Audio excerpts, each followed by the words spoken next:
Betul atau tidak? Dikejar sama saya kemana? Siapa-siapa yang manggil motor itu menemui, tolong antarkan, tidak diapa-apakan, tolong kembalikan lagi ke tempatnya, karena itu untuk ngaji. Hati-hati, kemanapun malam ini, Sapam yang ada di situ harus tanggung jawab sebagai Sapam, betul atau tidak?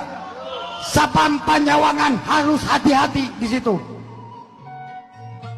Kita ini bukan jadi pengkhianat, tapi penyelamat.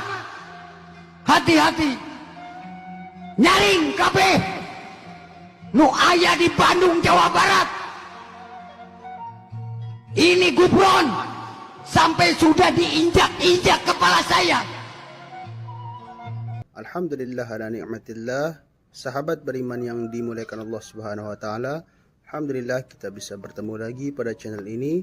Pada kesempatan kali ini, mari kita sama-sama luangkan waktu kita sejenak untuk mendengarkan kajian tausiah yang sangat luar biasa yang akan disampaikan oleh guru-guru kita. Penasaran seperti apa isi kajian tausiah beliau? Mari kita dengarkan. Selamat mendengarkan. Ma'asyiral muslimin yang saya cintai, ada sebuah cerita pendek. Seorang pengendara sepeda motor ditangkap oleh Pak Polisi, lalu diperiksa. Ini motor siapa? Pinjam Pak. Helm? Pinjam. SIM? Pinjam. Kata Pak Polisi, tidak boleh begini. Marah yang naik sepeda motor. Pak Polisi bagaimana? Kok tidak boleh? Yang punya saja bilang boleh.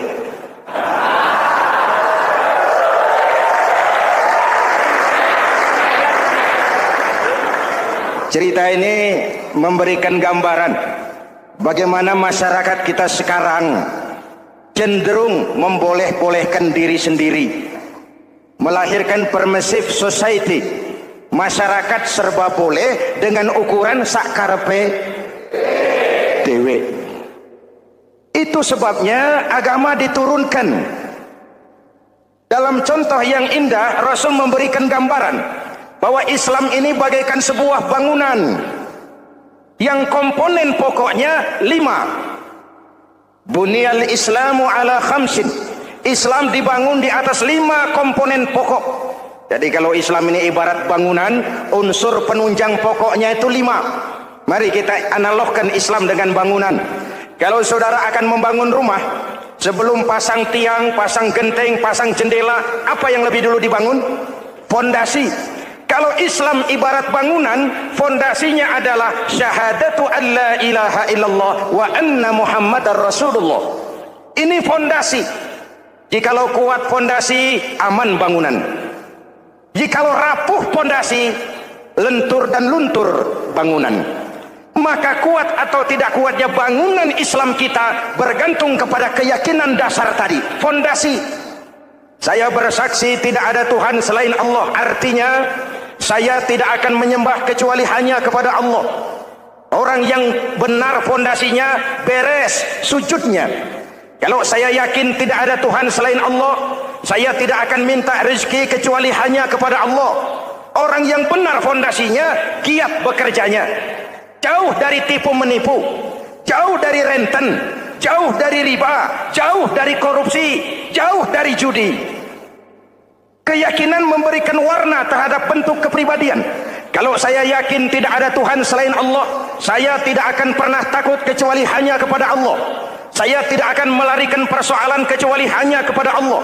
Saya tidak akan menggantungkan hidup kecuali hanya kepada Allah. Saya tidak akan minta tolong kecuali hanya kepada Allah. Meresap ke dalam jiwa. Untuk keyakinan seperti ini, orang-orang tua kita dahulu berlinang air mata, bersimbah darah, bahkan berkorban nyawa, melaksanakan hijrah untuk mempertahankan keyakinan. Ini intan paling mahal dan ini mutiara paling berharga. Zaman boleh berubah, tapi fondasi tidak boleh goyah. Masa boleh berganti, tapi fondasi jangan sampai mati. Karena iman kita hidup, untuk iman kita berjuang, dan dalam iman kita ingin kembali menghadap Allah Subhanahu. Masih ingat cerita tentang Bilal? Masih? Mengulang kaji saja. Bilal itu budak sahaya. Ketika masuk Islam, dipanggil oleh majikannya. Bilal, iya bos. Saya dengar kamu masuk Islam ya? Iya bos. Kok berani-beraninya kamu masuk Islam? Memangnya kamu budak siapa Bilal? Ya budak bos. Bos. Kamu kerja sama siapa? Sama bos. Bos. Yang gaji kamu siapa? Ya bos. Nah, kamu kan ngerti Bilal. Kamu budak saya, kamu kerja dengan saya, yang gaji kamu saya, yang beri makan saya. Kenapa? Kok beraninya masuk Islam padahal kamu belum saya kasih izin? Bos, bos boleh beli badan saya, tapi jangan mimpi bisa membeli jiwa saya. Tuhan boleh kuasai badan saya, tapi jangan mimpi bisa menguasai keyakinan saya. Saya memang benar Tuhan yang gaji, tapi kan saya digaji, saya kerja.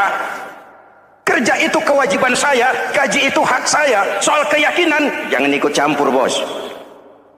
Kurang ajar kamu Bilal. Biarin. Bilal, begini saja.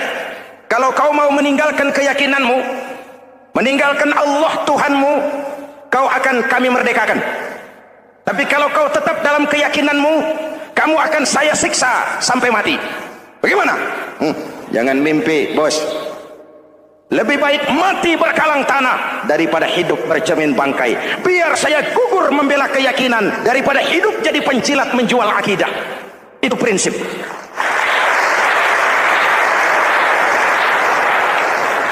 Gendeng kamu. Ayo, siksa. Tangannya diikat, dihimpit dengan batu berat, dijemur dengan terik matahari padang pasir, terkelupas kulitnya, mengalir darah dari sekujur badannya, pecah bibirnya.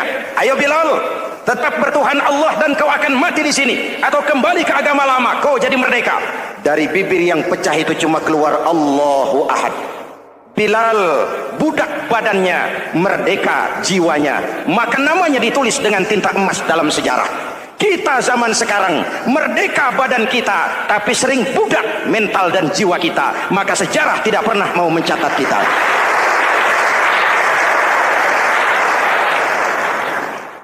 Masyarul muslimin yang saya cintai, fondasi sudah. Lalu apa lagi? Mulai memancangkan tiang.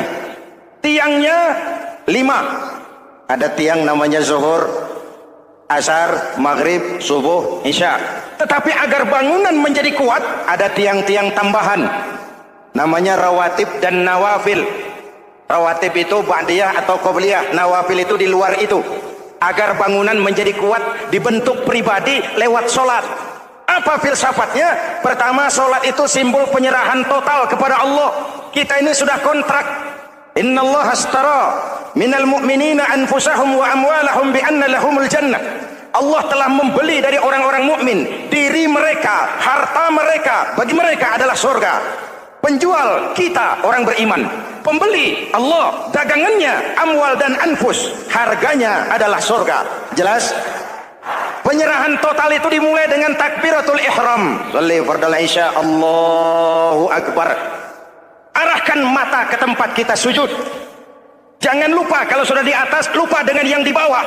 Sudah jadi genteng, petatang peteteng di atas. Lalu bilang, merasa capek sendiri, kata genteng kepada tiang. Tiang, kamu sih enak, kata genteng. Saya setengah mati di atas. Kehujanan, kepanasan, kadang-kadang anak-anak nakal saya disambitin. Kata tiang, saudara genteng, ngomong jangan sembarangan ya. Kamu kira kamu bisa nongkrong dan nangkring di atas, itu gara-gara siapa genteng? Kan saya yang sokong dari bawah.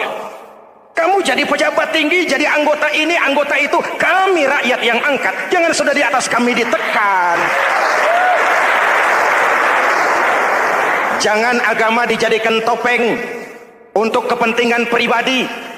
Berpolitik untuk kepentingan agama, ayo. Tapi menjual agama untuk kepentingan politik, itu yang merusak agama.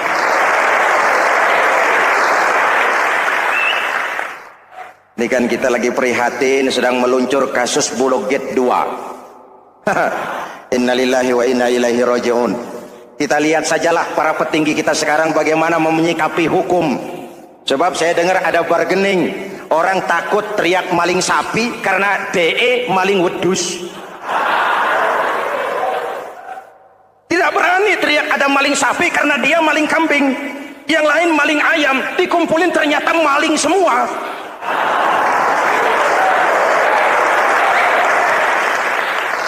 Hadirin yang saya hormati, ini melukai rasa keadilan. Oleh karena itu sholat mengajarkan kepada kita, dalam posisi berdiri, lihat tempat sujudmu, jangan menteleng terus ke atas lalu lupa dari mana kita berangkat. Itulah maknanya tawadhu, rendah hati, tidak melonjak angkuh dan sombong. Ada sebuah hadis Rasulullah bersabda, idza aradallahu biqaumin khairan, apabila Allah menginginkan kebaikan kepada satu bangsa, apabila Allah menginginkan kebaikan kepada satu kelompok rakyat, walla alaihim hulama'uhum, maka yang naik jadi pemimpin adalah orang-orang yang santun, orang-orang yang lemah lembut, bukan orang yang menggunakan kekerasan dan tiran, sedikit-sedikit main pecah. Itu terlambat lahir. Mestinya lahir di zaman Hitler, mestinya lahir di zaman Benito Mussolini, atau kalau mau lebih klasik lagi di zaman Fir'aun. Kalau Allah menginginkan kebaikan kepada satu masyarakat, satu bangsa, satu negara, naiklah orang-orang yang santun, yang ngayomi, yang menjadi solusi dan jalan keluar untuk kepentingan rakyatnya, mampu memberikan keteladanan. Saya tertarik dengan pidato Presiden Cina pada saat dilantik. Presiden Cina pasti tidak tahu Pancasila, pasti tidak kenal Islam, tapi pidato pelantikannya, berikan saya 100 peti mati, yang 99 akan saya pakai buat koruptor, yang satu akan saya pakai sendiri kalau kamu lihat saya tidak benar. Luar biasa. Yang diperlukan sekarang ini keteladanan, hulama'uhum, sikap ngayomi, mencari jalan keluar, bukan memamerkan kekuasaan, memamerkan kekuatan, arogansi, menghormati perbedaan. Itu ciri demokrasi. Lalu wa qadha bainahum ulama'uhum, yang memutuskan hukum adalah pakarnya, ulamanya, mengambil keputusan secara profesional sehingga rakyat beroleh apa yang namanya kepastian hukum, merasa hidup terlindungi, aman dan nyaman. Lalu yang ketiga, wa ja'alal mala fi asqiyaihim, peredaran harta, pergerakan ekonomi berada di tangan orang-orang yang pemurah, yang tidak mau kaya sendiri, tidak mau senyum di atas penderitaan orang lain, menari di atas bangkai saudaranya. Hadirin yang saya hormati, ini cirinya.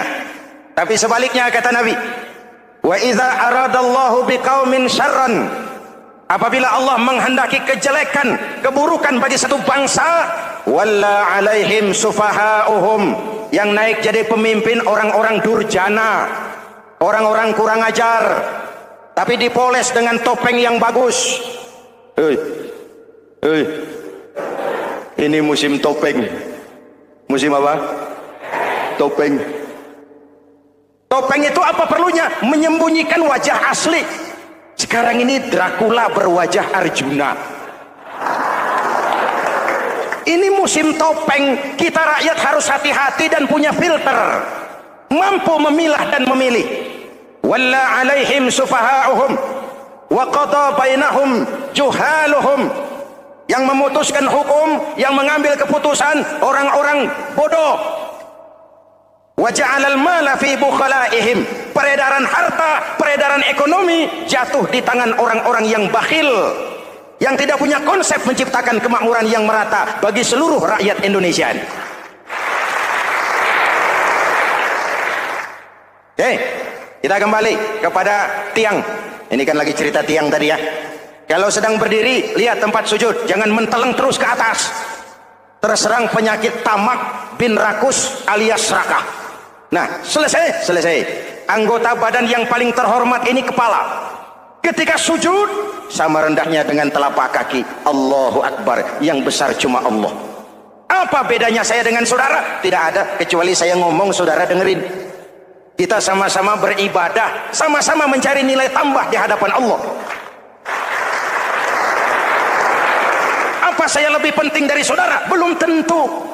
Apa saya lebih hebat dari saudara? Belum tentu. Perasaan lebih penting, lebih hebat, lebih jago, setan.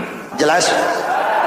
Ayo tundukkan kepala. Dia sama rendahnya dengan telapak kaki kita. Yang besar cuma Allah. Allahu Akbar.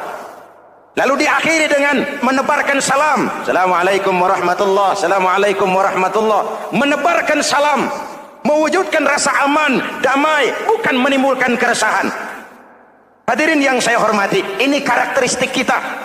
Selesai sholat, kembali ke masyarakat, ajaran salam diterjemahkan. Apa? Rasulullah sallallahu alaihi wasallam bersabda, "Ufsus salam, wasilul arham, wa at'imut ta'am, wa sallu bil laili wan nasu niyam, tadkhulul jannata bisalam." Pertama, ufsus salam, tebarkan salam. Tebarkan salam itu bukan cuma kalau ketemu orang, assalamualaikum, assalamualaikum. Ya, itu zahirnya. Tetapi hidup di tengah masyarakat memberikan rasa aman, rasa damai, menjadi pengayom bagi lingkungan, menjadi rahmah bagi semesta. Dalam Islam jangankan manusia, binatang saja dilindungi kok. Betul? Betul? Coba kalau belajar istinja itu kan makruh buang air kecil di tanah yang berlubang. Kenapa? Pertama, melindungi binatang yang ada dalam lubang. Siapa tahu di lubang yang saudara kencingi ada semut sedang rapat membahas Bulog Gate jilid 2. Apa dosanya lalu mati dikencingi? Ini namanya rahmatan lis semut. Binatang saja dilindungi. Ada hadis, kalau kamu menyembelih hewan, sembelilah dengan cara yang terbaik. Jangan menyembelih ayam dengan pisau tumpul. Ini ajaran apa? Ajaran tentang peri kebinatangan. Rahmatan, memberikan rahmah, salam, keselamatan dan kedamaian kepada masyarakat lingkungan. Itu misi seorang muslim. Hadirin, hadirat, ma'asyiral muslimin yang saya cintai. Saya kembali kepada pesan Nabi tadi itu. Pertama, ufsus salam, sebarkan salam. Sekarang ini kan yang banyak sebarkan isu, sebarkan fitnah, hancurkan nama baik orang, hantam orang di mana-mana. Padahal yang diajarkan ufsus salam, sebarkan perdamaian, bukan permusuhan. Cari kebenaran, bukan kemenangan. Lalu yang kedua, wasilul arham, sambungkan silaturahmi, tegakkan semangat kekeluargaan dan persaudaraan. Karena kita sudah diikat dengan tali akidah. Mari kita saling bertanya setelah lewat hari-hari yang dimana kita seperti saling berhadapan, seperti tercabut dari akar budaya kita sebagai bangsa. Semangat gotong royong, semangat kekeluargaan makin lentur dan luntur, dan perlu kita angkat kembali ke permukaan. Silul arham, sambungkan semangat silaturahmi. Wa at'imut ta'am, berikan makan orang-orang yang kelaparan, mempunyai kepekaan dan kepedulian. Jangan menari di atas penderitaan orang, jangan tersenyum di atas isak tangis tetangga. At'imut ta'am, mempunyai kepedulian yang tinggi. Wa sallu bil laili wan nasu niyam, bangunlah di keheningan malam ketika orang sedang tidur. Istilah saya, kalau mau telepon Allah, jangan lupa nomor teleponnya 444342. Jumlahnya 17. Zuhur, asar, maghrib, isya, subuh 444342. Jangan ragu-ragu, kalau angka cukup telepon sambung. Kalau angka kurang, hati-hati salah sambung. Pak, mau sambung yang lebih cepat bagaimana? Bisa, selain nomor itu, coba pakai sambungan langsung jarak jauh. Namanya SLJJ. Kapan? Tengah malam. Kenapa tengah malam? Lebih murah. Lebih murah. Saluran kosong, telepon jarang yang pakai, orang banyak tidur. Wa minal laili fatahajjad bihi nafilatan lak asa ay yab'atsaka rabbuka maqaman mahmuda. Nun di keheningan malam, bangun. Seperti bapak-bapak, ibu-ibu sering bangun tengah malam ya, Bu? Ya. Ngapain? Kalau bangun tengah malamnya sih saya percaya, cuma urusannya apa? Kira bangun tengah malam mau tahajud, malaikat sudah mau nulis, cuma buang air kecil, tidur lagi. Hampir salah tulis saya.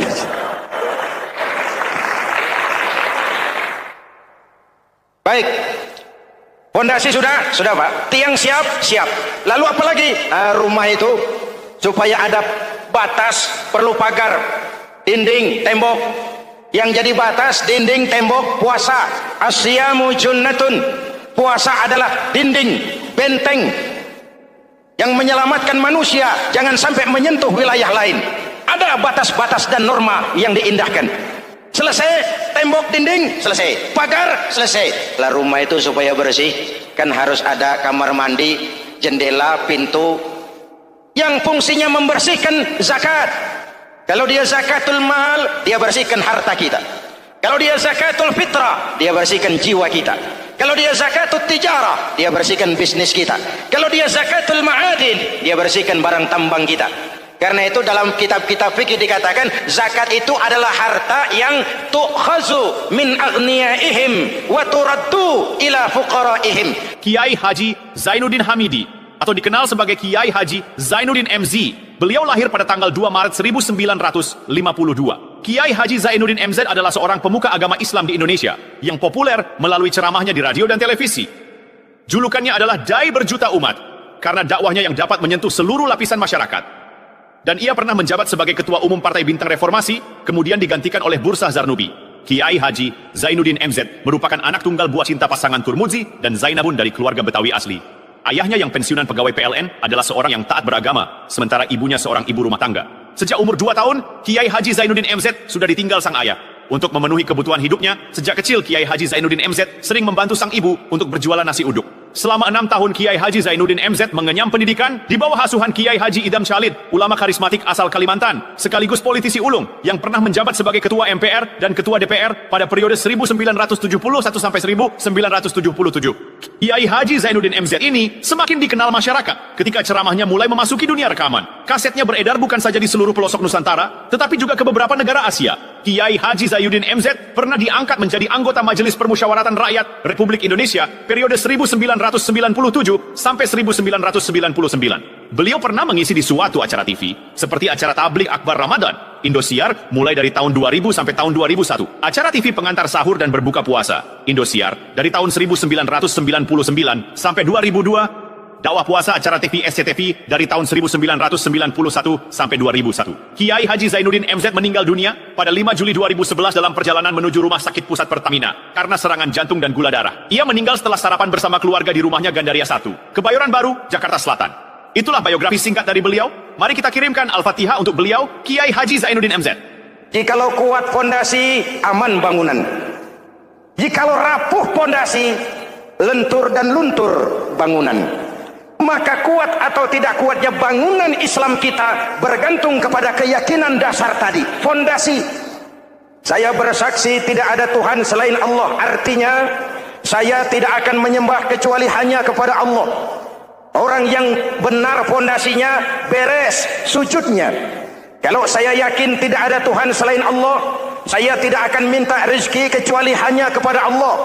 Orang yang benar fondasinya giat bekerjanya, jauh dari tipu menipu, jauh dari renten, jauh dari riba, jauh dari korupsi, jauh dari judi. Keyakinan memberikan warna terhadap bentuk kepribadian. Kalau saya yakin tidak ada Tuhan selain Allah, saya tidak akan pernah takut kecuali hanya kepada Allah. Saya tidak akan melarikan persoalan kecuali hanya kepada Allah. Saya tidak akan menggantungkan hidup kecuali hanya kepada Allah. Saya tidak akan minta tolong kecuali hanya kepada Allah. Meresap ke dalam jiwa.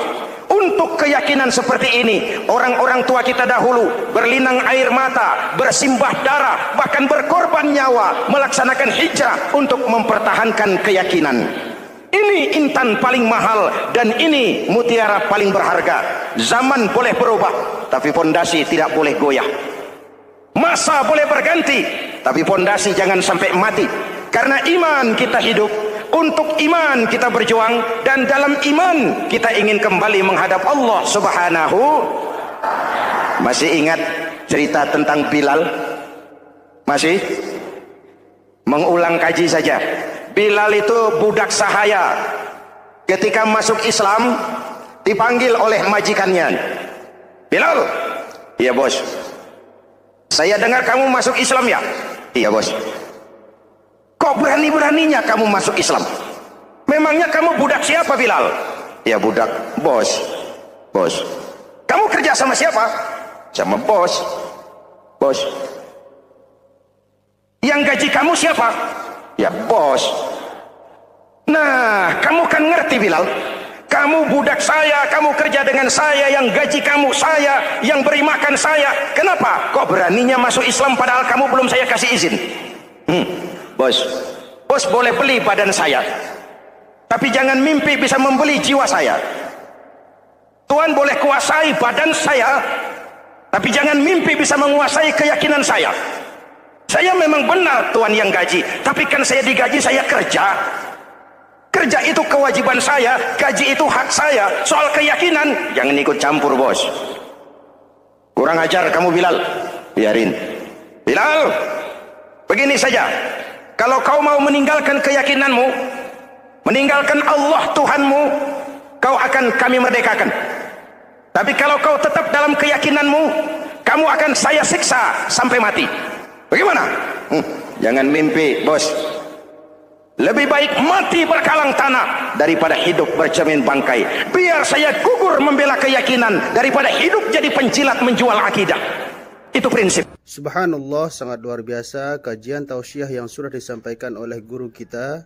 Sahabat beriman yang dimuliakan Allah Subhanahu wa taala, jangan beranjak dulu karena kajian beliau belum selesai. Masih banyak hal-hal menarik yang akan disampaikan oleh beliau. Selamat mendengarkan. Ayo, siksa. Tangannya diikat, dihimpit dengan batu berat, dijemur dengan terik matahari padang pasir, terkelupas kulitnya, mengalir darah dari sekujur badannya, pecah bibirnya. Ayo Bilal, tetap bertuhan Allah dan kau akan mati di sini, atau kembali ke agama lama, kau jadi merdeka. Dari bibir yang pecah itu cuma keluar Allahu Ahad. Bilal budak badannya, merdeka jiwanya, maka namanya ditulis dengan tinta emas dalam sejarah. Kita zaman sekarang merdeka badan kita, tapi sering budak mental dan jiwa kita, maka sejarah tidak pernah mau mencatat kita.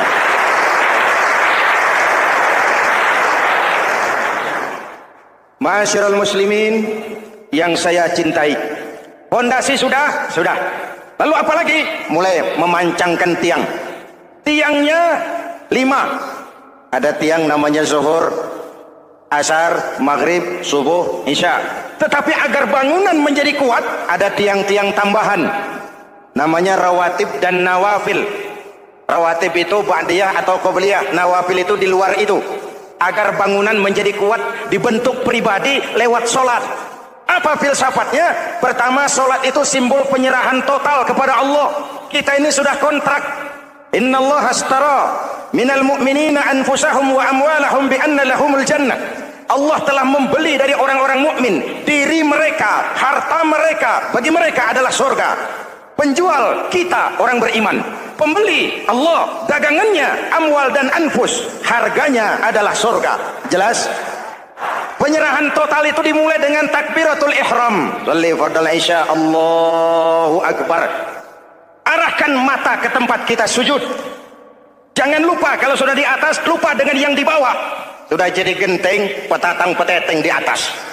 Lalu bilang, merasa capek sendiri, kata genteng kepada tiang. Tiang, kamu sih enak, kata genteng. Saya setengah mati di atas. Kehujanan, kepanasan, kadang-kadang anak-anak nakal saya disambitin. Kata tiang, saudara genteng, ngomong jangan sembarangan ya. Kamu kira kamu bisa nongkrong dan nangkring di atas, itu gara-gara siapa genteng? Kan saya yang sokong dari bawah. Kamu jadi pejabat tinggi, jadi anggota ini, anggota itu. Kami rakyat yang angkat, jangan sudah di atas kami ditekan. Jangan agama dijadikan topeng untuk kepentingan pribadi.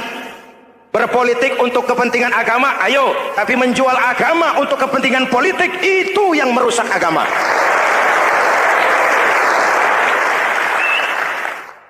Ini kan kita lagi prihatin sedang meluncur kasus Bulog Gate 2. Innalillahi wa inna ilaihi raji'un.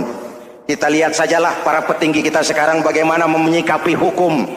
Sebab saya dengar ada bargaining, orang takut teriak maling sapi karena DE maling wedus. Tidak berani teriak ada maling sapi karena dia maling kambing. Yang lain maling ayam, dikumpulin ternyata maling semua.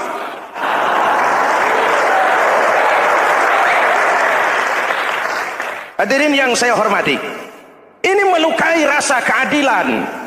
Oleh karena itu sholat mengajarkan kepada kita dalam posisi berdiri, lihat tempat sujudmu, jangan menteleng terus ke atas lalu lupa dari mana kita berangkat.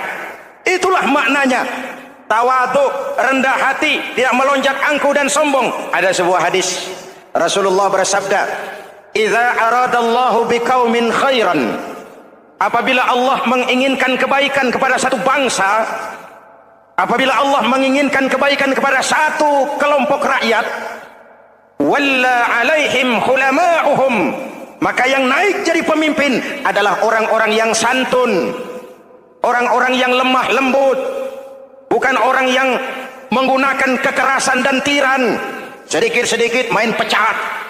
Itu terlambat lahir. Mestinya lahir di zaman Hitler, mestinya lahir di zaman Benito Mussolini, atau kalau mau lebih klasik lagi di zaman Fir'aun. Kalau Allah menginginkan kebaikan kepada satu masyarakat, satu bangsa, satu negara, naiklah orang-orang yang santun, yang ngayomi, yang menjadi solusi dan jalan keluar untuk kepentingan rakyatnya, mampu memberikan keteladanan. Saya tertarik dengan pidato Presiden Cina pada saat dilantik. Cina, Presiden Cina pasti tidak tahu Pancasila, pasti tidak kenal Islam.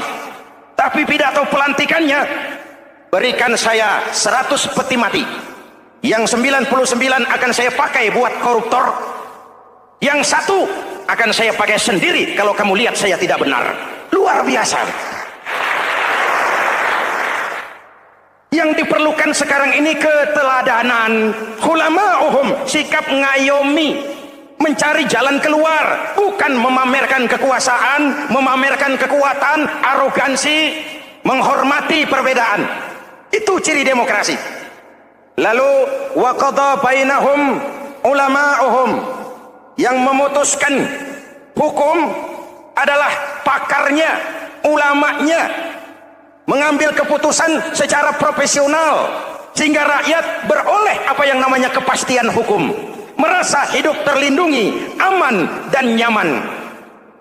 Lalu yang ketiga, wa ja'alal mala fi askhiyaihim, peredaran harta, pergerakan ekonomi berada di tangan orang-orang yang pemurah, yang tidak mau kaya sendiri, tidak mau senyum di atas penderitaan orang lain, menari di atas bangkai saudaranya. Hadirin yang saya hormati, ini cirinya.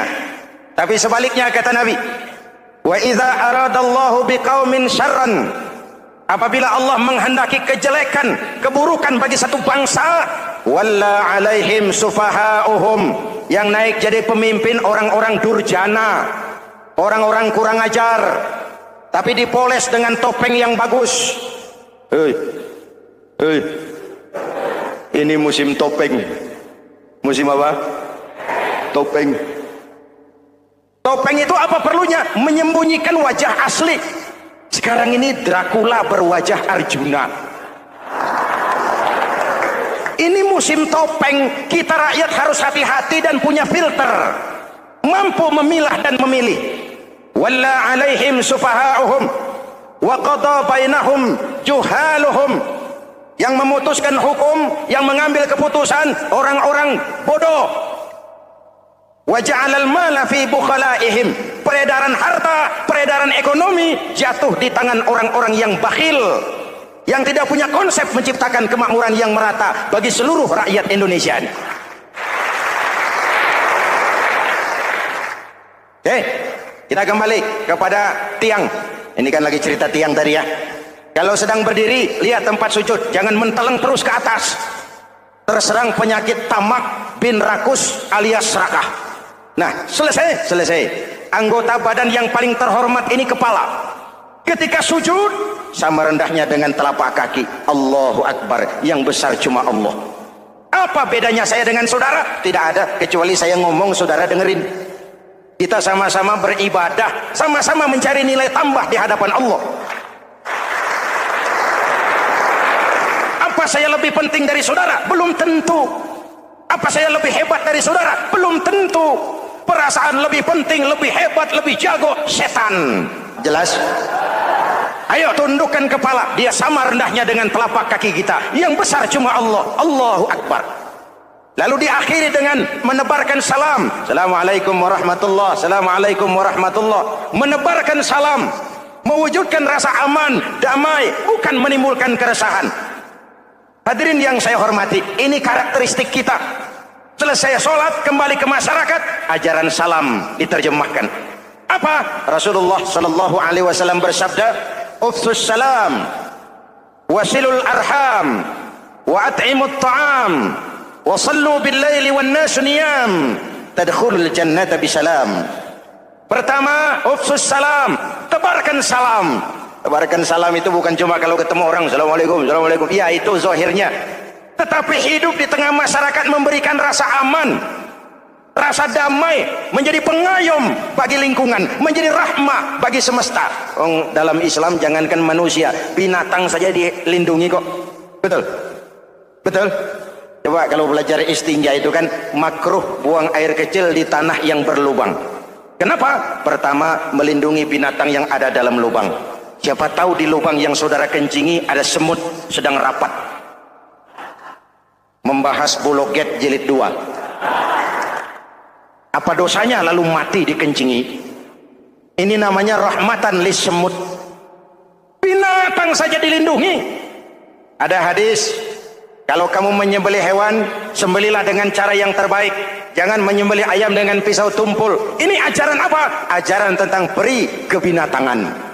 Rahmatan, memberikan rahmah, salam, keselamatan dan kedamaian kepada masyarakat lingkungan. Itu misi seorang muslim. Hadirin, hadirat, ma'asyiral muslimin yang saya cintai. Saya kembali kepada pesan Nabi tadi itu. Pertama, ufsus salam, sebarkan salam. Sekarang ini kan yang banyak sebarkan isu, sebarkan fitnah, hancurkan nama baik orang, hantam orang di mana-mana. Padahal yang diajarkan ufsus salam, sebarkan perdamaian, bukan permusuhan. Cari kebenaran, bukan kemenangan. Lalu yang kedua, wasilul arham, sambungkan silaturahmi, tegakkan semangat kekeluargaan dan persaudaraan. Karena kita sudah diikat dengan tali akidah. Mari kita saling bertanya setelah lewat hari-hari yang dimana kita seperti saling berhadapan, seperti tercabut dari akar budaya kita sebagai bangsa. Semangat gotong royong, semangat kekeluargaan makin lentur dan luntur, dan perlu kita angkat kembali ke permukaan. Silul arham, sambungkan semangat silaturahmi. Wa at'imut ta'am, berikan makan orang-orang yang kelaparan, mempunyai kepekaan dan kepedulian. Jangan menari di atas penderitaan orang, jangan tersenyum di atas isak tangis tetangga. At'imut ta'am, mempunyai kepedulian yang tinggi. Wa sallu bil laili wan nasu niyam, bangunlah di keheningan malam ketika orang sedang tidur. Istilah saya, kalau mau telepon Allah, jangan lupa nomor teleponnya itu 44342. Jumlahnya 17. Zuhur, asar, maghrib, isya, subuh 44342. Jangan ragu-ragu, kalau angka cukup telepon sambung. Kalau angka kurang, hati-hati salah sambung. Pak, mau sambung yang lebih cepat bagaimana? Bisa, selain nomor itu coba pakai sambungan langsung jarak jauh, namanya SLJJ. Kapan? Tengah malam. Kenapa tengah malam? Lebih murah. Lebih murah. Saluran kosong, telepon jarang yang pakai, orang banyak tidur. Wa minal laili fatahajjad bihi nafilatan lak asa ayyab'atsaka rabbuka maqaman mahmuda. Nun, di keheningan malam bangun. Seperti bapak-bapak, ibu sering bangun tengah malam ya, Bu? Ya. Ngapain? Kalau bangun tengah malamnya sih saya percaya, cuma urusannya apa? Kira bangun tengah malam mau tahajud, malaikat sudah mau nulis, cuma buang air kecil, tidur lagi. Hampir salah tulis saya.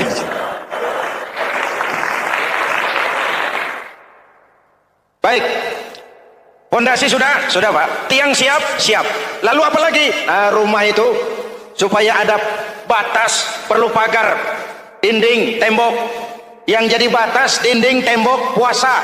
Asyamu junnatun. Puasa adalah dinding, benteng yang menyelamatkan manusia jangan sampai menyentuh wilayah lain.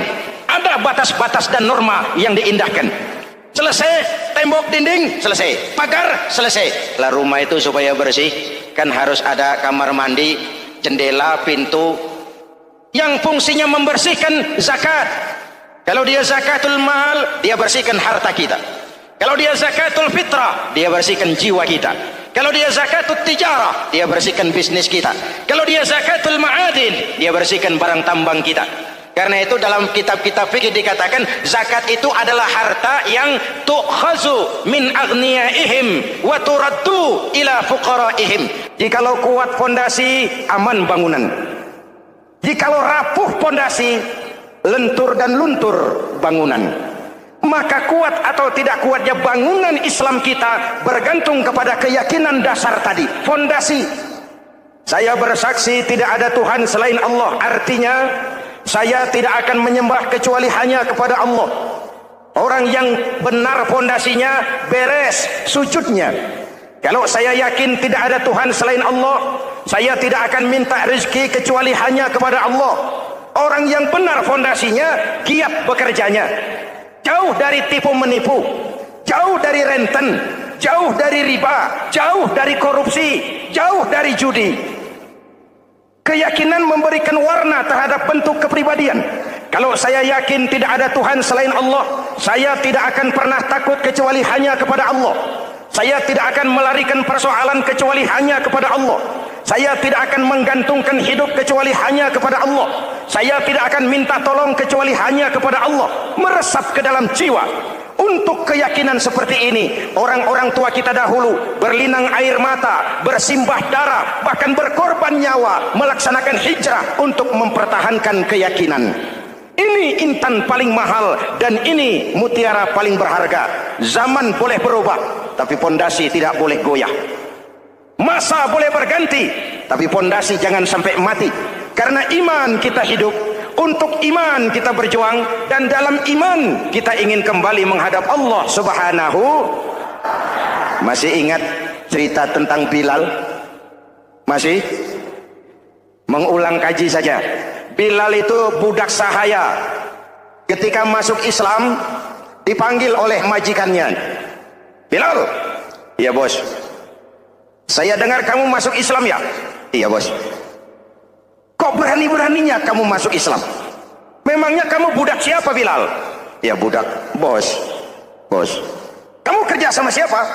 Sama bos. Bos. Yang gaji kamu siapa? Ya bos. Nah, kamu kan ngerti Bilal. Kamu budak saya, kamu kerja dengan saya, yang gaji kamu saya, yang beri makan saya. Kenapa? Kok beraninya masuk Islam padahal kamu belum saya kasih izin? Bos, bos boleh beli badan saya, tapi jangan mimpi bisa membeli jiwa saya. Tuan boleh kuasai badan saya, tapi jangan mimpi bisa menguasai keyakinan saya. Saya memang benar Tuan yang gaji, tapi kan saya digaji, saya kerja. Kerja itu kewajiban saya, gaji itu hak saya. Soal keyakinan, jangan ikut campur bos. Kurang ajar kamu Bilal. Biarin. Bilal, begini saja. Kalau kau mau meninggalkan keyakinanmu, meninggalkan Allah Tuhanmu, kau akan kami merdekakan. Tapi kalau kau tetap dalam keyakinanmu, kamu akan saya siksa sampai mati. Bagaimana? Jangan mimpi bos. Lebih baik mati berkalang tanah daripada hidup bercermin bangkai. Biar saya gugur membela keyakinan daripada hidup jadi pencilat menjual akidah. Itu prinsip.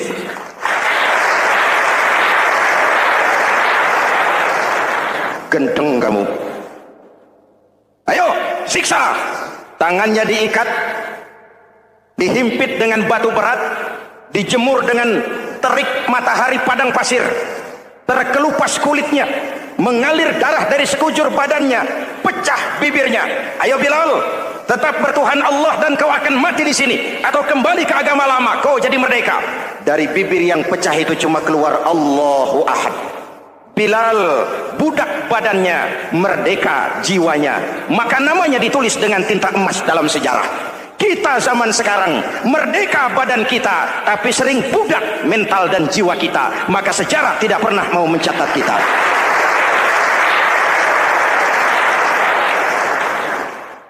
Ma'asyiral muslimin yang saya cintai, fondasi sudah. Lalu apalagi? Mulai memancangkan tiang. Tiangnya 5. Ada tiang namanya zuhur, asar, maghrib, subuh, isya.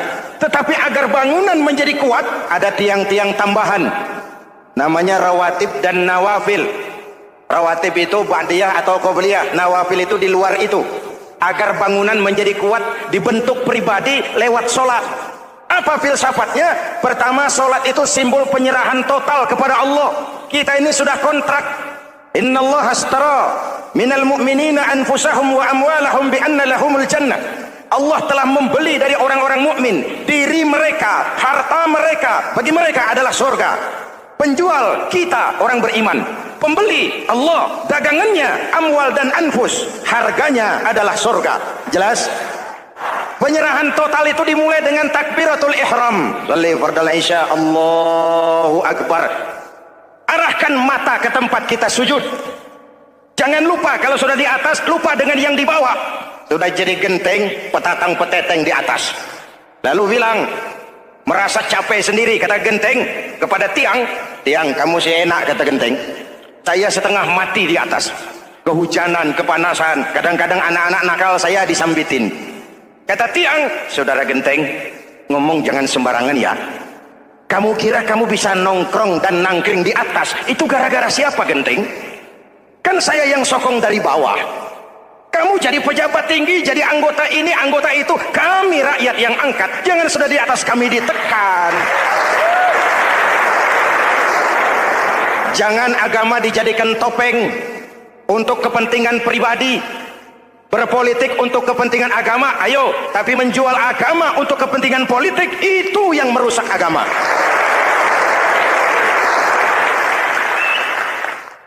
Ini kan kita lagi prihatin, sedang meluncur kasus Bulog Gate 2. Innalillahi wa inna ilaihi raji'un. Kita lihat sajalah para petinggi kita sekarang bagaimana menyikapi hukum. Sebab saya dengar ada bargaining. Orang takut teriak maling sapi karena DE maling wedus. Tidak berani teriak ada maling sapi karena dia maling kambing. Yang lain maling ayam, dikumpulin ternyata maling semua.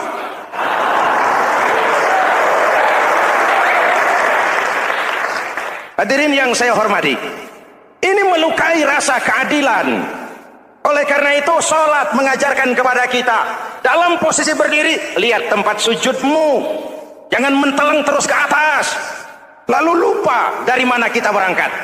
Itulah maknanya tawadhu, rendah hati, tidak melonjak angkuh dan sombong. Ada sebuah hadis Rasulullah bersabda, idza aradallahu biqaumin khairan, apabila Allah menginginkan kebaikan kepada satu bangsa, apabila Allah menginginkan kebaikan kepada satu kelompok rakyat, walla alaihim hulama'uhum, maka yang naik jadi pemimpin adalah orang-orang yang santun, orang-orang yang lemah lembut, bukan orang yang menggunakan kekerasan dan tiran, sedikit-sedikit main pecah. Itu terlambat lahir. Mestinya lahir di zaman Hitler, mestinya lahir di zaman Benito Mussolini, atau kalau mau lebih klasik lagi di zaman Fir'aun. Kalau Allah menginginkan kebaikan kepada satu masyarakat, satu bangsa, satu negara, naiklah orang-orang yang santun, yang ngayomi, yang menjadi solusi dan jalan keluar untuk kepentingan rakyatnya, mampu memberikan keteladanan. Saya tertarik dengan pidato Presiden Cina pada saat dilantik. Cina, Presiden Cina pasti tidak tahu Pancasila,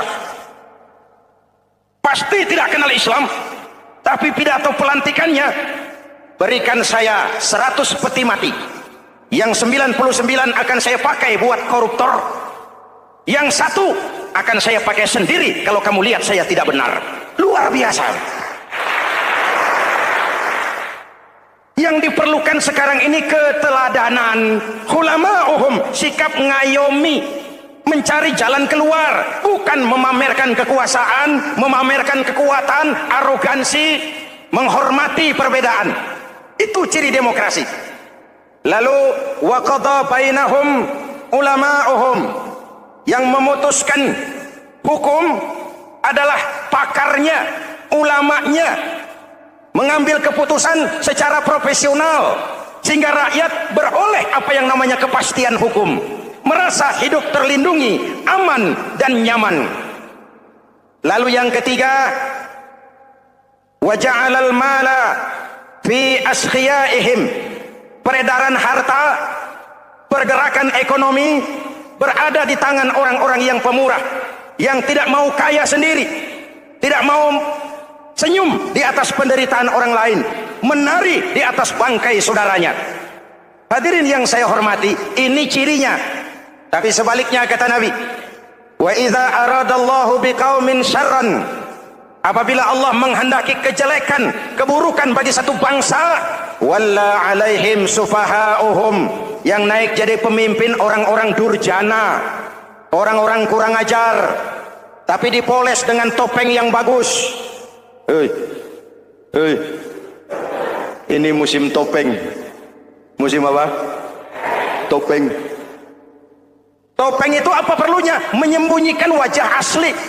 Sekarang ini Dracula berwajah Arjuna.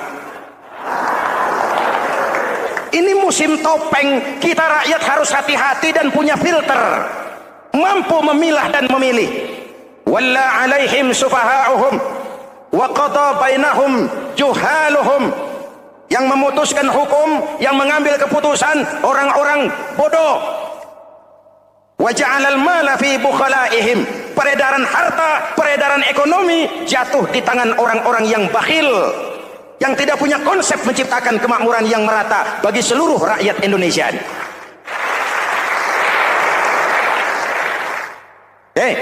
Kita kembali kepada tiang. Ini kan lagi cerita tiang tadi ya. Kalau sedang berdiri, lihat tempat sujud, jangan menteleng terus ke atas. Terserang penyakit tamak bin rakus alias serakah. Nah, selesai. Anggota badan yang paling terhormat ini kepala. Ketika sujud, sama rendahnya dengan telapak kaki. Allahu Akbar, yang besar cuma Allah.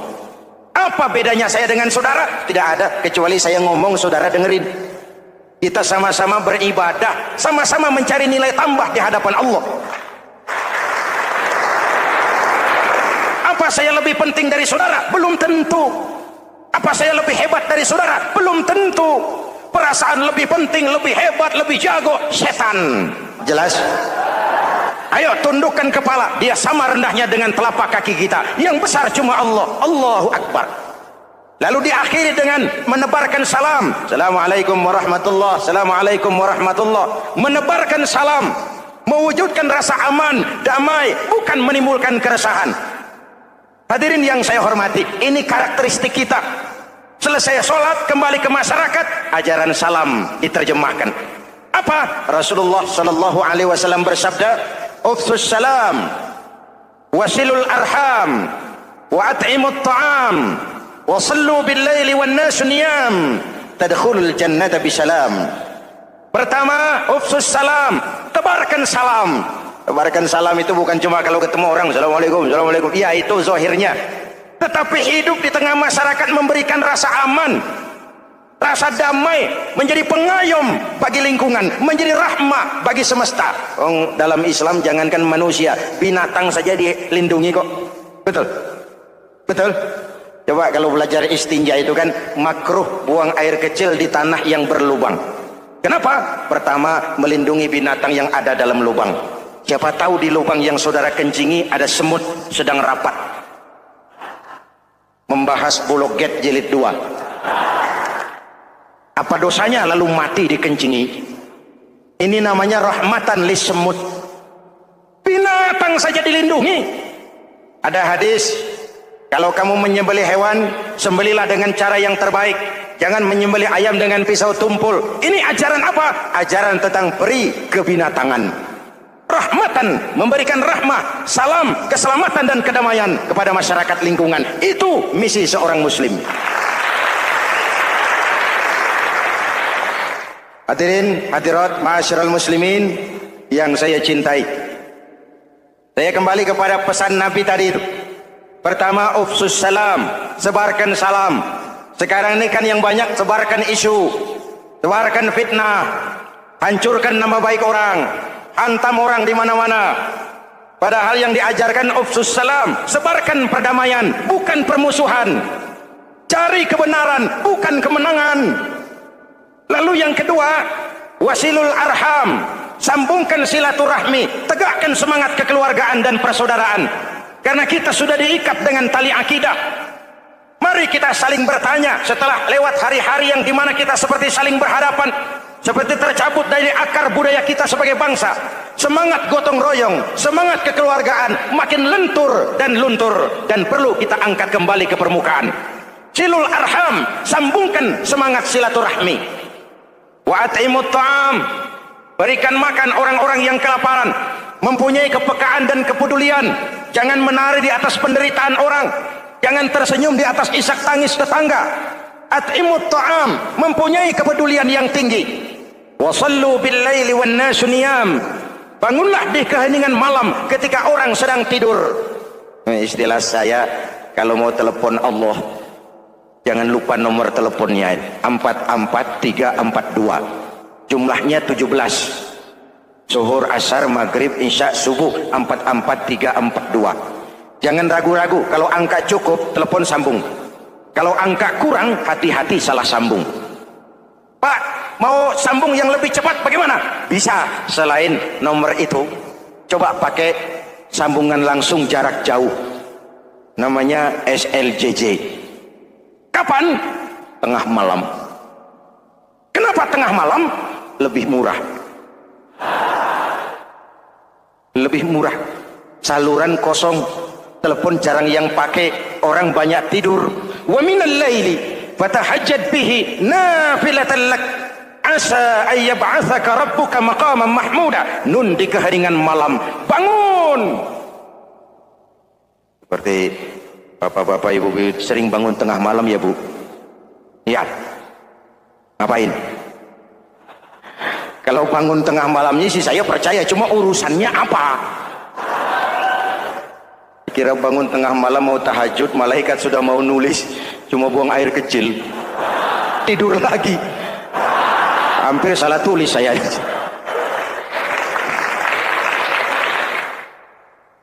Baik, fondasi sudah Pak. Tiang siap. Lalu apa lagi? Nah, rumah itu supaya ada batas, perlu pagar, dinding, tembok. Yang jadi batas, dinding, tembok, puasa. Asyamu junnatun, puasa adalah dinding, benteng yang menyelamatkan manusia jangan sampai menyentuh wilayah lain. Ada batas-batas dan norma yang diindahkan. Selesai, tembok, dinding, selesai. Pagar, selesai. Lah rumah itu supaya bersih, kan harus ada kamar mandi, jendela, pintu, yang fungsinya membersihkan zakat. Kalau dia zakatul mal, dia bersihkan harta kita. Kalau dia zakatul fitrah, dia bersihkan jiwa kita. Kalau dia zakatul tijarah, dia bersihkan bisnis kita. Kalau dia zakatul ma'adin, dia bersihkan barang tambang kita. Karena itu dalam kitab-kitab fikih dikatakan zakat itu adalah harta yang tu'khazu min aghniyai. Alhamdulillah, demikianlah kajian penuh ilmu, hikmah dan manfaat yang sudah disampaikan oleh guru kita, sahabat beriman yang dimuliakan Allah Subhanahu wa taala. Mari kita doakan beliau mudah-mudahan diberikan kesehatan dan selalu dalam lindungan Allah Subhanahu wa taala. Dan pada para sahabat yang sudah menyimak kajian ini sampai selesai, saya ucapkan terima kasih banyak. Doa untuk sahabat semuanya, semoga diberikan kesehatan dan selalu juga dalam lindungan Allah Subhanahu wa taala dan diberikan rezeki yang barokah. Amin ya rabbal alamin. Sampai berjumpa di kajian-kajian berikutnya. Wabillahi taufiq wal hidayah. Assalamualaikum warahmatullahi wabarakatuh.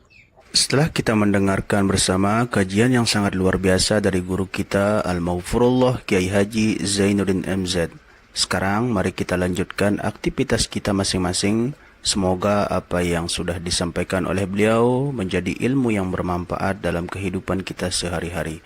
Selamat beraktivitas buat sahabat semua dan sukses selalu. Sampai bertemu di kajian-kajian berikutnya.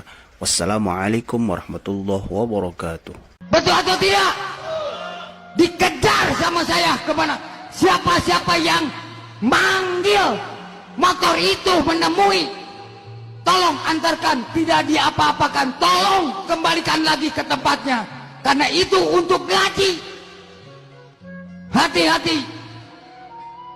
Kemanapun malam ini, sapam yang ada di situ harus tanggung jawab sebagai sapam. Betul atau tidak? Sapam Panyawangan harus hati-hati di situ. Kita ini bukan jadi pengkhianat, tapi penyelamat. Hati-hati. Nyaring kabeh nu aya di Bandung, Jawa Barat. Ini gubron sampai sudah diinjak-injak kepala saya. Alhamdulillah ala ni'matillah. Sahabat beriman yang dimuliakan Allah Subhanahu wa taala, alhamdulillah kita bisa bertemu lagi pada channel ini. Pada kesempatan kali ini, mari kita sama-sama luangkan waktu kita sejenak untuk mendengarkan kajian tausiah yang sangat luar biasa yang akan disampaikan oleh guru-guru kita. Penasaran seperti apa isi kajian tausiah beliau? Mari kita dengarkan. Selamat mendengarkan. Ma'asyiral muslimin yang saya cintai, ada sebuah cerita pendek. Seorang pengendara sepeda motor ditangkap oleh Pak Polisi, lalu diperiksa. Ini motor siapa? Pinjam Pak. Helm? Pinjam. SIM? Pinjam. Kata Pak Polisi, tidak boleh begini. Marah yang naik sepeda motor. Pak Polisi bagaimana? Kok tidak boleh? Yang punya saja bilang boleh.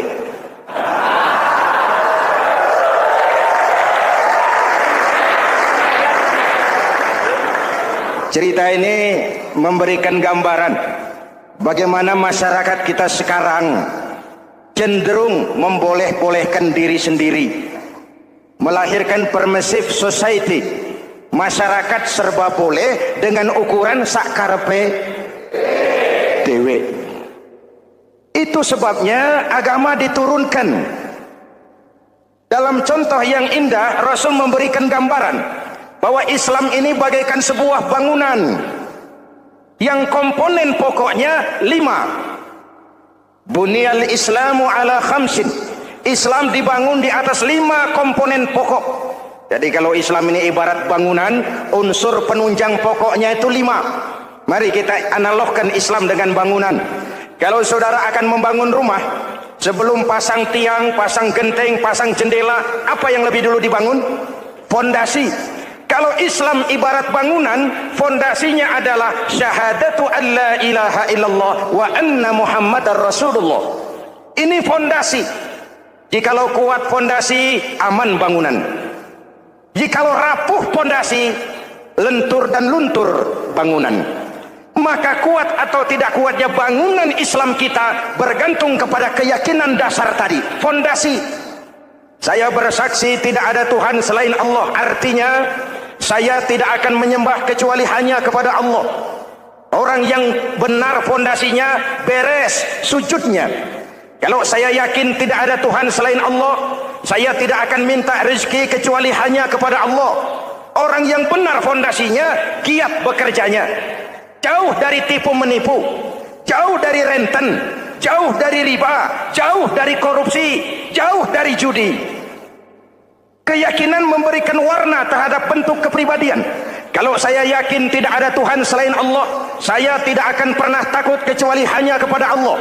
Saya tidak akan melarikan persoalan kecuali hanya kepada Allah.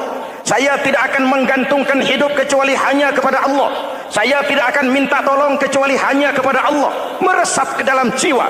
Untuk keyakinan seperti ini, orang-orang tua kita dahulu berlinang air mata, bersimbah darah, bahkan berkorban nyawa, melaksanakan hijrah untuk mempertahankan keyakinan. Ini intan paling mahal dan ini mutiara paling berharga. Zaman boleh berubah, tapi pondasi tidak boleh goyah. Masa boleh berganti, tapi pondasi jangan sampai mati. Karena iman kita hidup, untuk iman kita berjuang, dan dalam iman kita ingin kembali menghadap Allah Subhanahu. Masih ingat cerita tentang Bilal? Masih? Mengulang kaji saja. Bilal itu budak sahaya. Ketika masuk Islam, dipanggil oleh majikannya. Bilal, iya bos. Saya dengar kamu masuk Islam ya? Iya bos. Kok berani-beraninya kamu masuk Islam? Memangnya kamu budak siapa Bilal?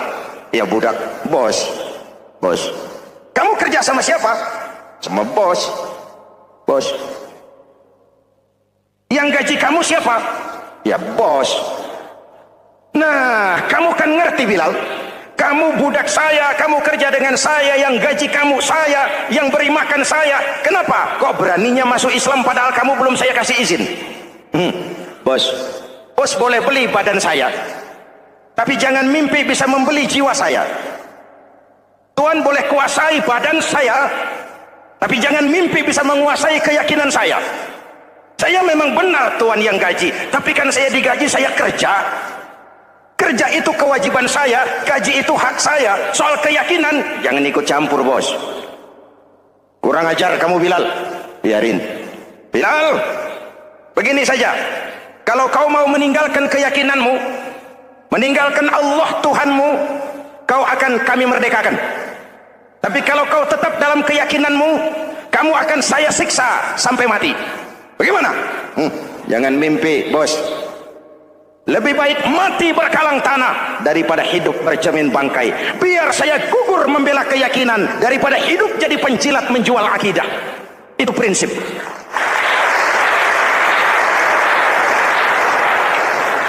Gendeng kamu. Ayo siksa. Tangannya diikat, dihimpit dengan batu berat, dijemur dengan terik matahari padang pasir, terkelupas kulitnya, mengalir darah dari sekujur badannya, pecah bibirnya. Ayo Bilal, tetap bertuhan Allah dan kau akan mati di sini, atau kembali ke agama lama, kau jadi merdeka. Dari bibir yang pecah itu cuma keluar Allahu Ahad. Bilal, budak badannya, merdeka jiwanya, maka namanya ditulis dengan tinta emas dalam sejarah. Kita zaman sekarang merdeka badan kita, tapi sering budak mental dan jiwa kita, maka sejarah tidak pernah mau mencatat kita.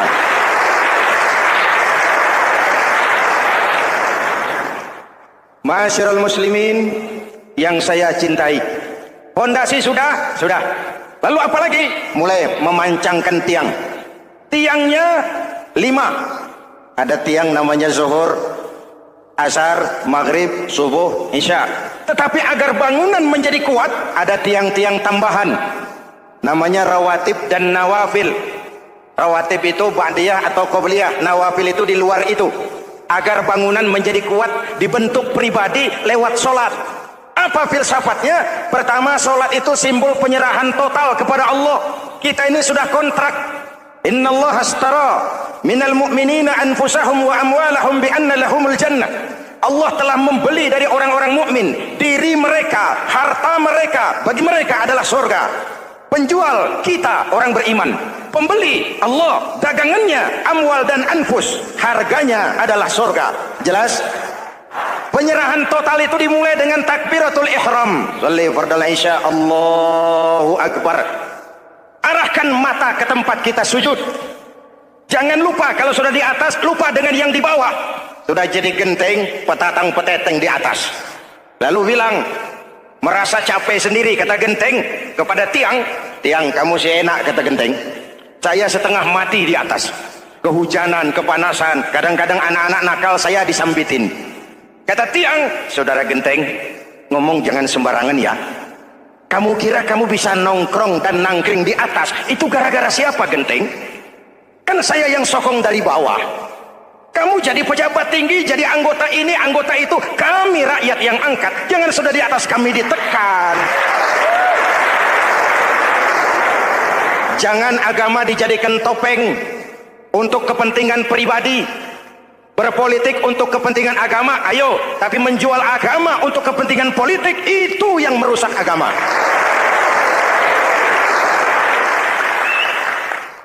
Ini kan kita lagi prihatin sedang meluncur kasus Bulog Gate 2. Innalillahi wa inna ilaihi raji'un. Kita lihat sajalah para petinggi kita sekarang bagaimana menyikapi hukum.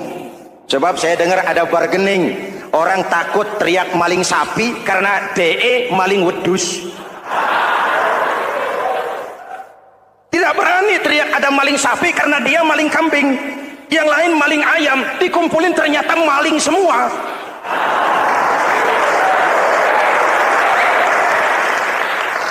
Hadirin yang saya hormati, ini melukai rasa keadilan. Oleh karena itu sholat mengajarkan kepada kita dalam posisi berdiri, lihat tempat sujudmu, jangan menteleng terus ke atas lalu lupa dari mana kita berangkat.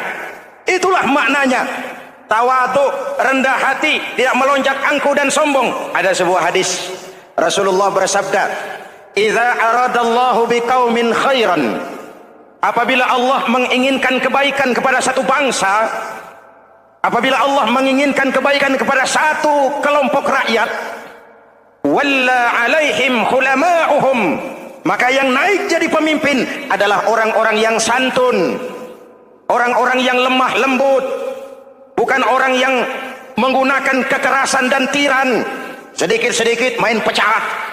Itu terlambat lahir. Mestinya lahir di zaman Hitler, mestinya lahir di zaman Benito Mussolini, atau kalau mau lebih klasik lagi di zaman Fir'aun. Kalau Allah menginginkan kebaikan kepada satu masyarakat, satu bangsa, satu negara, naiklah orang-orang yang santun, yang ngayomi, yang menjadi solusi dan jalan keluar untuk kepentingan rakyatnya, mampu memberikan keteladanan. Saya tertarik dengan pidato Presiden Cina pada saat dilantik. Presiden Cina pasti tidak tahu Pancasila, pasti tidak kenal Islam, tapi pidato pelantikannya, berikan saya 100 peti mati, yang 99 akan saya pakai buat koruptor, yang satu akan saya pakai sendiri kalau kamu lihat saya tidak benar. Luar biasa. Yang diperlukan sekarang ini keteladanan, khulama'uhum, sikap ngayomi, mencari jalan keluar, bukan memamerkan kekuasaan, memamerkan kekuatan, arogansi, menghormati perbedaan. Itu ciri demokrasi. Lalu wa qadha bainahum ulama'uhum, yang memutuskan hukum adalah pakarnya, ulamanya, mengambil keputusan secara profesional sehingga rakyat beroleh apa yang namanya kepastian hukum, merasa hidup terlindungi, aman dan nyaman. Lalu yang ketiga, wa ja'alal mala fi asqiyaihim, peredaran harta, pergerakan ekonomi berada di tangan orang-orang yang pemurah, yang tidak mau kaya sendiri, tidak mau senyum di atas penderitaan orang lain, menari di atas bangkai saudaranya. Hadirin yang saya hormati, ini cirinya. Tapi sebaliknya kata Nabi, wa idza aradallahu biqaumin syarran, apabila Allah menghendaki kejelekan, keburukan bagi satu bangsa, walla alaihim sufaha'uhum, yang naik jadi pemimpin orang-orang durjana, orang-orang kurang ajar, tapi dipoles dengan topeng yang bagus. Ini musim topeng. Musim apa? Topeng. Topeng itu apa perlunya? Menyembunyikan wajah asli. Sekarang ini Dracula berwajah Arjuna. Ini musim topeng. Kita rakyat harus hati-hati dan punya filter, mampu memilah dan memilih. Walla alaihim sufaha'uhum wa qada bainahum juhaluhum, yang memutuskan hukum, yang mengambil keputusan orang-orang bodoh. Wa ja'alal mala fi bukhalaihim. Peredaran harta, peredaran ekonomi jatuh di tangan orang-orang yang bakhil, yang tidak punya konsep menciptakan kemakmuran yang merata bagi seluruh rakyat Indonesia. Oke, kita kembali kepada tiang. Ini kan lagi cerita tiang tadi ya. Kalau sedang berdiri, lihat tempat sujud, jangan menteleng terus ke atas. Terserang penyakit tamak bin rakus alias serakah. Nah, selesai. Anggota badan yang paling terhormat ini kepala. Ketika sujud, sama rendahnya dengan telapak kaki. Allahu Akbar, yang besar cuma Allah. Apa bedanya saya dengan saudara? Tidak ada, kecuali saya ngomong saudara dengerin. Kita sama-sama beribadah, sama-sama mencari nilai tambah di hadapan Allah. Apa saya lebih penting dari saudara? Belum tentu. Apa saya lebih hebat dari saudara? Belum tentu. Perasaan lebih penting, lebih hebat, lebih jago, setan. Jelas? Ayo tundukkan kepala. Dia sama rendahnya dengan telapak kaki kita. Yang besar cuma Allah. Allahu Akbar. Lalu diakhiri dengan menebarkan salam. Assalamualaikum warahmatullahi. Assalamualaikum warahmatullahi. Menebarkan salam, mewujudkan rasa aman, damai, bukan menimbulkan keresahan. Hadirin yang saya hormati, ini karakteristik kita. Selesai sholat, kembali ke masyarakat, ajaran salam diterjemahkan. Apa? Rasulullah sallallahu alaihi wasallam bersabda, "Ufsus salam, wasilul arham, wa at'imut ta'am, wa sallu bil laili wan nasu niyam, tadkhulul jannata bisalam." Pertama, ufsus salam, tebarkan salam. Tebarkan salam itu bukan cuma kalau ketemu orang, assalamualaikum, assalamualaikum. Ya, itu zahirnya. Tetapi hidup di tengah masyarakat memberikan rasa aman, rasa damai, menjadi pengayom bagi lingkungan, menjadi rahmah bagi semesta. Dalam Islam jangankan manusia, binatang saja dilindungi kok. Betul? Betul? Coba kalau belajar istinja itu kan makruh buang air kecil di tanah yang berlubang. Kenapa? Pertama, melindungi binatang yang ada dalam lubang. Siapa tahu di lubang yang saudara kencingi ada semut sedang rapat. Membahas Bulog Gate jilid 2. Apa dosanya lalu mati dikencingi? Ini namanya rahmatan lis semut. Binatang saja dilindungi. Ada hadis, kalau kamu menyembelih hewan, sembelilah dengan cara yang terbaik. Jangan menyembelih ayam dengan pisau tumpul. Ini ajaran apa? Ajaran tentang peri kebinatangan. Rahmatan, memberikan rahmah, salam, keselamatan dan kedamaian kepada masyarakat lingkungan. Itu misi seorang muslim. Hadirin, hadirat, ma'asyiral muslimin yang saya cintai. Saya kembali kepada pesan Nabi tadi itu. Pertama, ufsus salam, sebarkan salam. Sekarang ini kan yang banyak sebarkan isu, sebarkan fitnah, hancurkan nama baik orang, hantam orang di mana-mana. Padahal yang diajarkan ufsus salam, sebarkan perdamaian, bukan permusuhan. Cari kebenaran, bukan kemenangan. Lalu yang kedua, wasilul arham, sambungkan silaturahmi, tegakkan semangat kekeluargaan dan persaudaraan. Karena kita sudah diikat dengan tali akidah. Mari kita saling bertanya setelah lewat hari-hari yang dimana kita seperti saling berhadapan, seperti tercabut dari akar budaya kita sebagai bangsa. Semangat gotong royong, semangat kekeluargaan makin lentur dan luntur, dan perlu kita angkat kembali ke permukaan. Silul arham, sambungkan semangat silaturahmi. Wa at'imut ta'am, berikan makan orang-orang yang kelaparan, mempunyai kepekaan dan kepedulian. Jangan menari di atas penderitaan orang, jangan tersenyum di atas isak tangis tetangga. At'imut ta'am, mempunyai kepedulian yang tinggi. Wa sallu bil laili wan nasu niyam, bangunlah di keheningan malam ketika orang sedang tidur. Istilah saya, kalau mau telepon Allah, jangan lupa nomor teleponnya, 44342. Jumlahnya 17. Zuhur, asar, maghrib, isya, subuh, 44342. Jangan ragu-ragu, kalau angka cukup, telepon sambung. Kalau angka kurang, hati-hati salah sambung.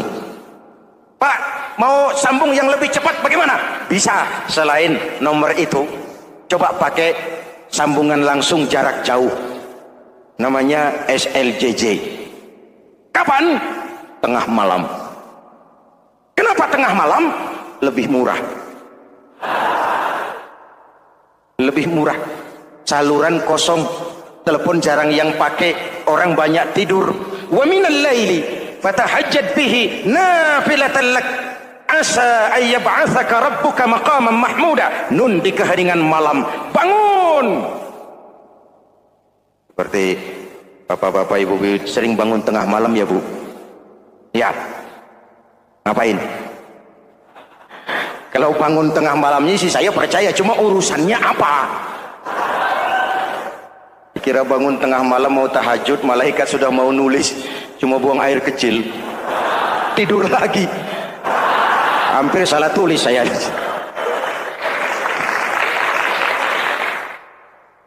Baik, fondasi sudah Pak. Tiang siap. Lalu apa lagi? Rumah itu supaya ada batas perlu pagar, dinding, tembok. Yang jadi batas, dinding, tembok, puasa. Asyamu junnatun. Puasa adalah dinding, benteng yang menyelamatkan manusia jangan sampai menyentuh wilayah lain. Ada batas-batas dan norma yang diindahkan. Selesai, tembok, dinding, selesai. Pagar, selesai. Lah rumah itu supaya bersih, kan harus ada kamar mandi, jendela, pintu yang fungsinya membersihkan zakat. Kalau dia zakatul mal, dia bersihkan harta kita. Kalau dia zakatul fitrah, dia bersihkan jiwa kita. Kalau dia zakatul tijarah, dia bersihkan bisnis kita. Kalau dia zakatul ma'adin, dia bersihkan barang tambang kita. Karena itu dalam kitab-kitab fikih dikatakan zakat itu adalah harta yang tu'khazu min aghniyaihim wa turaddu ila fuqaraihim. Kiai Haji Zainuddin Hamidi atau dikenal sebagai Kiai Haji Zainuddin MZ. Beliau lahir pada tanggal 2 Maret 1952. Kiai Haji Zainuddin MZ adalah seorang pemuka agama Islam di Indonesia yang populer melalui ceramahnya di radio dan televisi. Julukannya adalah Dai Berjuta Umat karena dakwahnya yang dapat menyentuh seluruh lapisan masyarakat. Dan ia pernah menjabat sebagai Ketua Umum Partai Bintang Reformasi, kemudian digantikan oleh Bursah Zarnubi. Kiai Haji Zainuddin MZ merupakan anak tunggal buah cinta pasangan Turmuzi dan Zainabun dari keluarga Betawi asli. Ayahnya yang pensiunan pegawai PLN adalah seorang yang taat beragama, sementara ibunya seorang ibu rumah tangga. Sejak umur 2 tahun, Kiai Haji Zainuddin MZ sudah ditinggal sang ayah. Untuk memenuhi kebutuhan hidupnya, sejak kecil Kiai Haji Zainuddin MZ sering membantu sang ibu untuk berjualan nasi uduk. Selama 6 tahun Kiai Haji Zainuddin MZ mengenyam pendidikan di bawah asuhan Kiai Haji Idham Syalid, ulama karismatik asal Kalimantan, sekaligus politisi ulung yang pernah menjabat sebagai Ketua MPR dan Ketua DPR pada periode 1971 sampai 1977. Kiai Haji Zainuddin MZ ini semakin dikenal masyarakat ketika ceramahnya mulai memasuki dunia rekaman. Kasetnya beredar bukan saja di seluruh pelosok Nusantara, tetapi juga ke beberapa negara Asia. Kiai Haji Zainuddin MZ pernah diangkat menjadi anggota Majelis Permusyawaratan Rakyat Republik Indonesia periode 1997 sampai 1999. Beliau pernah mengisi di suatu acara TV seperti acara Tabligh Akbar Ramadan, Indosiar mulai dari tahun 2000 sampai tahun 2001, acara TV pengantar sahur dan berbuka puasa, Indosiar dari tahun 1999 sampai 2002, dakwah puasa acara TV SCTV dari tahun 1991 sampai 2001. Kiai Haji Zainuddin MZ meninggal dunia pada 5 Juli 2011 dalam perjalanan menuju Rumah Sakit Pusat Pertamina karena serangan jantung dan gula darah. Ia meninggal setelah sarapan bersama keluarga di rumahnya Gandaria 1, Kebayoran Baru, Jakarta Selatan. Itulah biografi singkat dari beliau. Mari kita kirimkan Al-Fatihah untuk beliau, Kiai Haji Zainuddin MZ. Jikalau kuat fondasi, aman bangunan. Jikalau rapuh fondasi, lentur dan luntur bangunan.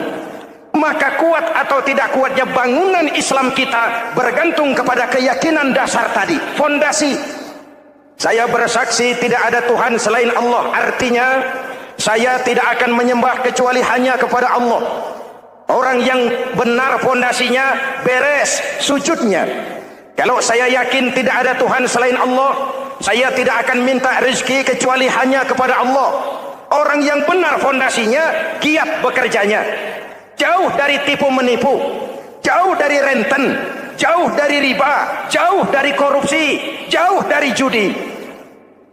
Keyakinan memberikan warna terhadap bentuk kepribadian. Kalau saya yakin tidak ada Tuhan selain Allah, saya tidak akan pernah takut kecuali hanya kepada Allah. Saya tidak akan melarikan persoalan kecuali hanya kepada Allah.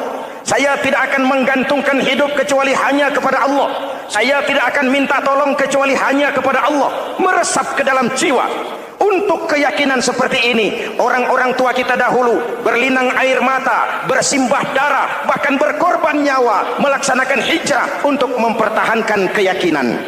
Ini intan paling mahal dan ini mutiara paling berharga. Zaman boleh berubah, tapi pondasi tidak boleh goyah. Masa boleh berganti, tapi pondasi jangan sampai mati. Karena iman kita hidup, untuk iman kita berjuang, dan dalam iman kita ingin kembali menghadap Allah Subhanahu. Masih ingat cerita tentang Bilal? Masih? Mengulang kaji saja. Bilal itu budak sahaya. Ketika masuk Islam, dipanggil oleh majikannya. Bilal, iya bos. Saya dengar kamu masuk Islam ya? Iya bos. Kok berani-beraninya kamu masuk Islam? Memangnya kamu budak siapa Bilal? Ya budak bos. Bos. Kamu kerja sama siapa? Sama bos. Bos. Yang gaji kamu siapa? Ya bos. Nah, kamu kan ngerti Bilal. Kamu budak saya, kamu kerja dengan saya, yang gaji kamu saya, yang beri makan saya. Kenapa? Kok beraninya masuk Islam padahal kamu belum saya kasih izin? Bos, bos boleh beli badan saya, tapi jangan mimpi bisa membeli jiwa saya. Tuhan boleh kuasai badan saya, tapi jangan mimpi bisa menguasai keyakinan saya. Saya memang benar Tuhan yang gaji, tapi kan saya digaji, saya kerja. Kerja itu kewajiban saya, gaji itu hak saya. Soal keyakinan, jangan ikut campur bos. Kurang ajar kamu Bilal. Biarin. Bilal, begini saja. Kalau kau mau meninggalkan keyakinanmu, meninggalkan Allah Tuhanmu, kau akan kami merdekakan. Tapi kalau kau tetap dalam keyakinanmu, kamu akan saya siksa sampai mati. Bagaimana? Jangan mimpi bos. Lebih baik mati berkalang tanah daripada hidup bercermin bangkai. Biar saya gugur membela keyakinan daripada hidup jadi penjilat menjual akidah. Itu prinsip. Subhanallah, sangat luar biasa kajian tausiah yang sudah disampaikan oleh guru kita. Sahabat beriman yang dimuliakan Allah Subhanahu wa taala, jangan beranjak dulu karena kajian beliau belum selesai.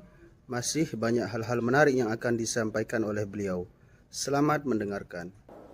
Ayo, siksa.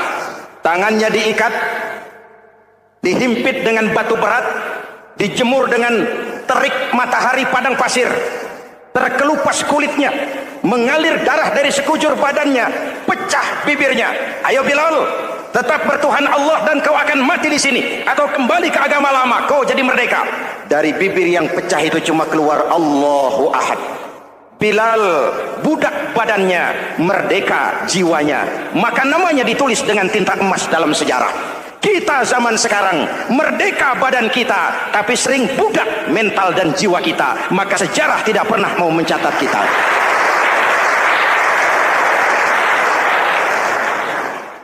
Masyarul muslimin yang saya cintai, fondasi sudah. Lalu apa lagi? Mulai memancangkan tiang. Tiangnya 5. Ada tiang namanya zuhur, asar, maghrib, subuh, isya. Tetapi agar bangunan menjadi kuat, ada tiang-tiang tambahan. Namanya rawatib dan nawafil. Rawatib itu ba'diyah atau qobliyah, nawafil itu di luar itu. Agar bangunan menjadi kuat, dibentuk pribadi lewat sholat. Apa filsafatnya? Pertama, sholat itu simbol penyerahan total kepada Allah. Kita ini sudah kontrak. Inna Allah astara minal mu'minina anfusahum wa amwalahum bi anna lahumul jannah. Allah telah membeli dari orang-orang mukmin diri mereka, harta mereka, bagi mereka adalah surga. Penjual kita orang beriman, pembeli Allah, dagangannya amwal dan anfus, harganya adalah surga. Jelas? Penyerahan total itu dimulai dengan takbiratul ihram. Shalli fardal isya, Allahu akbar. Arahkan mata ke tempat kita sujud.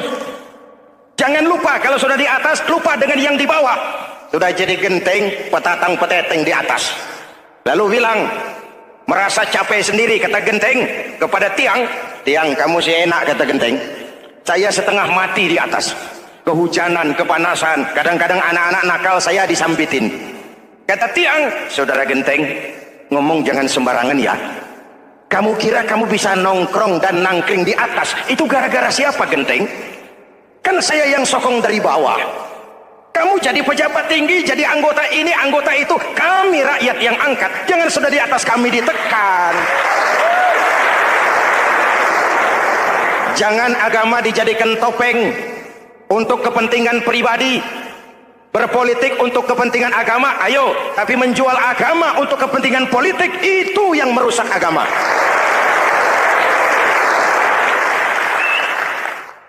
Ini kan kita lagi prihatin sedang meluncur kasus Bulog Gate 2.